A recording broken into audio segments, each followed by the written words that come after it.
Welcome and thank you for joining us once again here on Live Chat.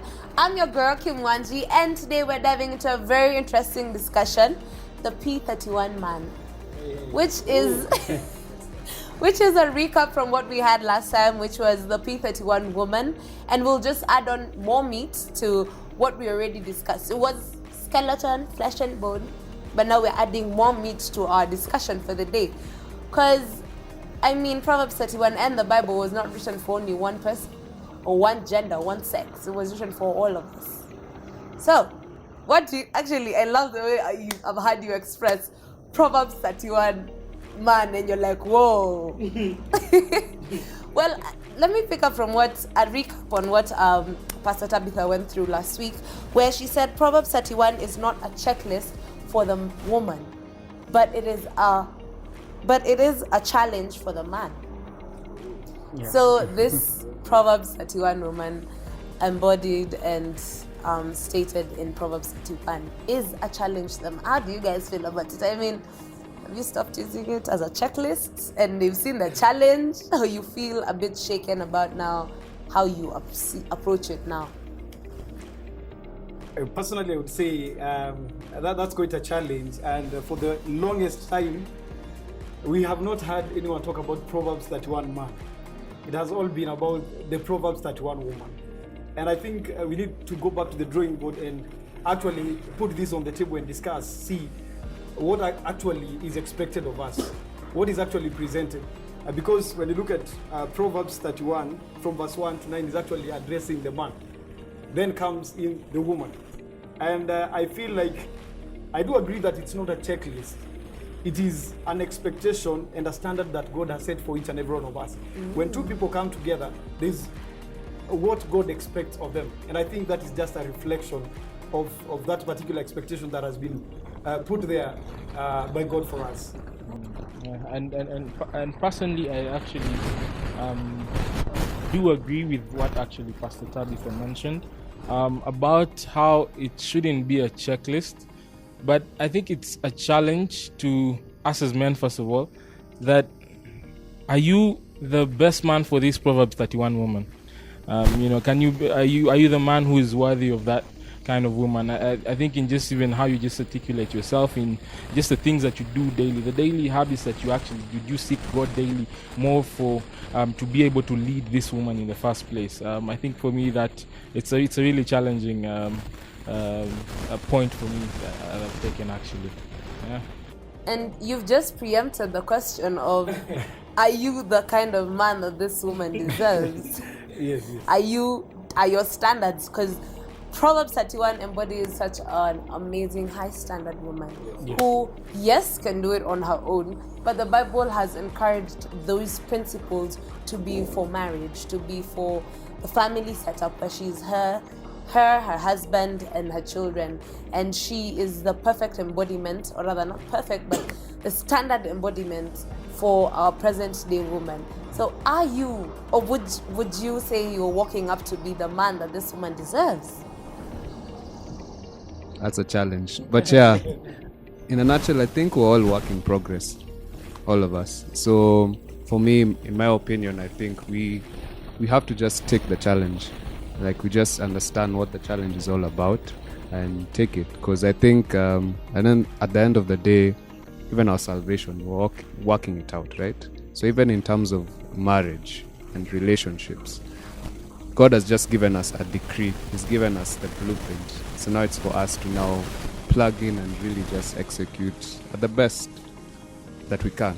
And I agree with what Pastor said. The Word of God is interesting. It's showing the Proverbs 31 woman, right? We tend to associate Proverbs 31 with the woman, but it's really showing the men, can you be able to be someone who can be responsible, can be able to be a husband to such a woman?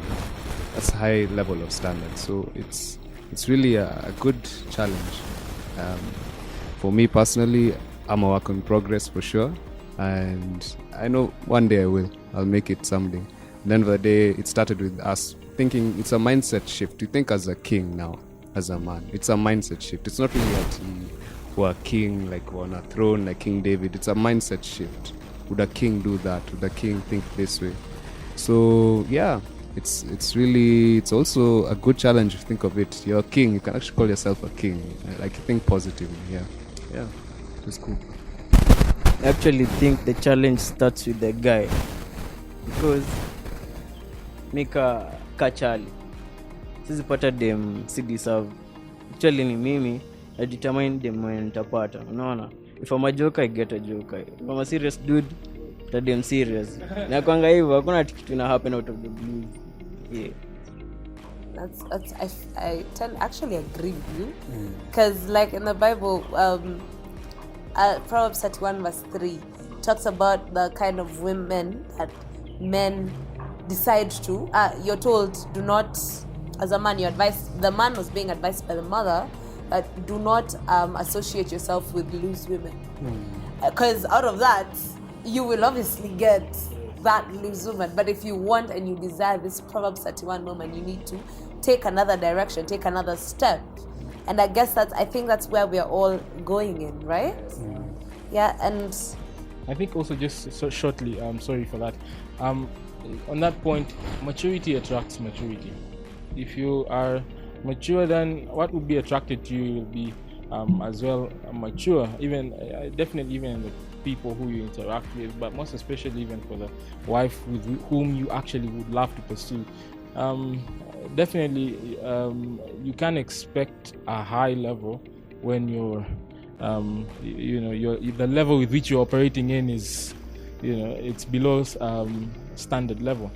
Definitely. So I think you are the standard of what you will attract. Yeah. And just to add on that, I've been thinking about the challenge that we are having, and I feel like we need to strike a balance between what the society expects and what God expects. Because I feel like many men are working with the expectations of the society, the social expectations and standards that have been set. And we have veered off the expectations which are set by God. So I feel it's a high time that as Christians and believers, we came to a point of influence and understood that there's a standard and an expectation that has been set by God, which is contrary to the expectations of the society. Because we are living in a society that is shaping so much of our lifestyle, and we are ending up conforming to the patterns of this world, contrary to the provisions of Romans chapter 12, which warns us against conforming to the patterns of this world. And we need to go back to the drawing board and understand these are the expectations that God has set for us as men, and we need to set that standard even for the rest of the world to follow. wow. And I love the way this discussion is going, because it's somewhere you said king, and king needs to have a queen. King has a kingdom, right? And this moves me to my next question, where if you are in a relationship, or you're working towards it, or you're currently settling down, what have you ever looked at Proverbs 31 and you're like, that is the woman I want? That is the woman, the perfect woman I want. Yeah, have you ever used it as a checklist, even in your previous dating life? If you're not in a relationship right now, have you used it as a checklist before? I think the part that encouraged me at first was the part of taking this woman takes care of her husband, and she and her household, her kids are praising her. So I was like, whoa, this is the kind of woman I want to just take care of my needs. But okay, that was a selfish one. But I think I would say yes and no, because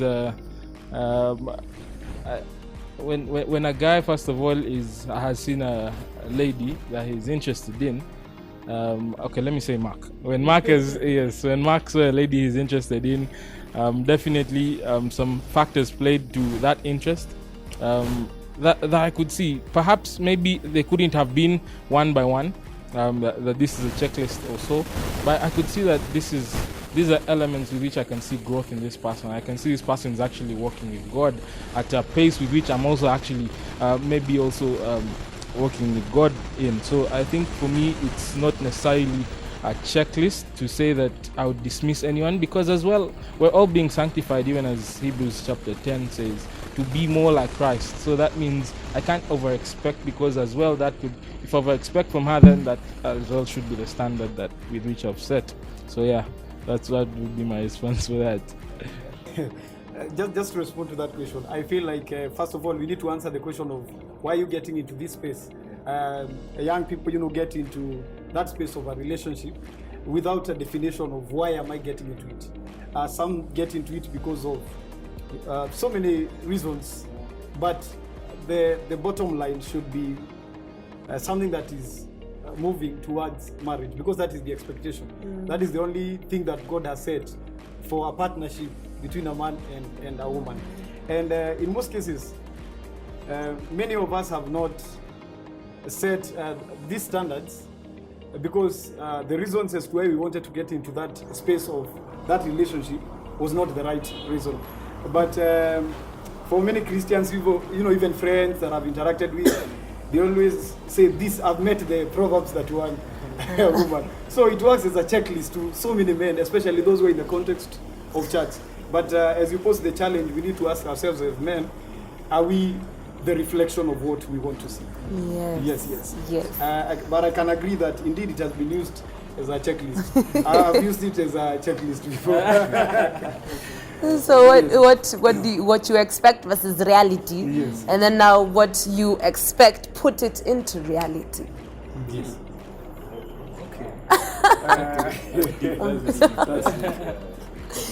But anyway, I think also it's a matter of cultivation. I think the word that's coming to my head is cultivation.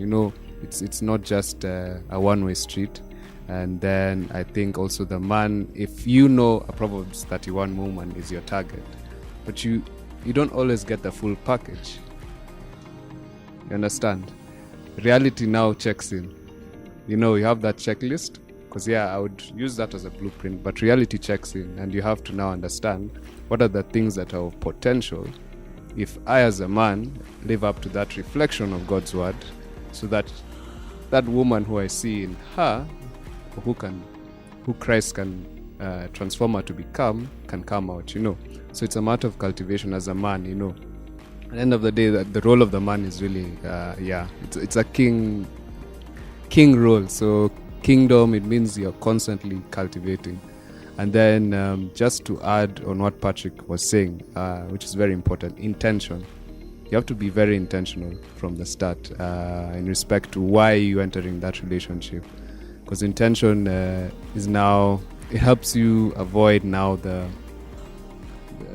funny roads that people end up going into in relationships, because you have to understand, for Christians, the intention at the end of the day, we're going to know each other and become one eventually through marriage.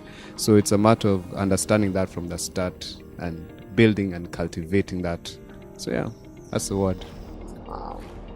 I like what I'm hearing. I'm hearing intention. I'm hearing what is it called? Marriage is like the two of you. It's not like one person. So both of you need to be able to grow up to this part of the Bible that actually speaks about both of you, and it's not like what you expect and what you get are going to be very different if you don't also emulate that which she expects of you, to be like an efficient man, to be taking care of her, to love her as Christ loved the church and all that, and still not emulate that which you preach. Preach water and drink wine. Preach water and drink wine. So these are really good points, and they stir up the energy. And for those of you watching at home, join our conversation with the hashtag #YouthLifeChat on our social media platforms on Facebook, Twitter, and on Instagram. That even as we go into this discussion, any questions that you have, or any questions or thoughts that you would like to share, comments, kindly feel free to share with us, and we'll be able to sample some of your mentions and comments in the following week. For that, we take a short break. Even as we go to our next section, I think we have just started a very shaky and very controversial and touchy topic that we will go on in a few.